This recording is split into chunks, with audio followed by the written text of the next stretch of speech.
ஒரு ஊரில் ஒரு குருவி இருந்தது. அந்த குருவி பல வண்ணத்தில் ரொம்ப அழகாக இருந்தது. தான் மட்டும் அழகு என எப்போதும் பெருமையாக சொல்லிக் கொண்டிருக்கும். நண்பர்களை தேர்ந்தெடுக்கும் போதும் கூட அழகை பார்த்தே முடிவு எடுக்கும் அந்த குருவி.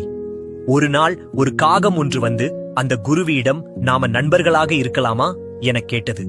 அதற்கு அந்த குருவி, நான் எப்படி அழகாக இருக்கிறேன், உன்னை நீயே கண்ணாடியில் போய் பாரு என்று அசிங்கமாக திட்டி அந்த காக்காவை விரட்டிவிட்டது. அந்த காக்கா மிகவும் வருத்தப்பட்டு அந்த இடத்தை விட்டு போனது. சில மாதங்களுக்கு பிறகு அந்த குருவிக்கு உடம்பு சரியில்லாமல் போனது. அந்த குருவிக்கு இறகு எல்லாம் விழுந்து அழகு குலைந்து சாகும் தருவாயில் இருந்தது.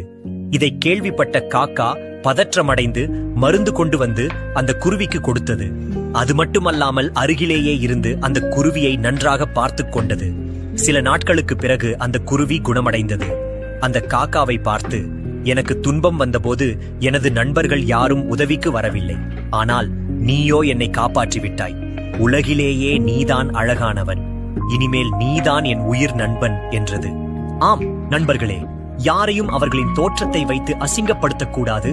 புறத்தோற்ற அழகு அழியக்கூடியது, ஆனால் அகத்தின் அழகோ அழியாதது, நிலையானது.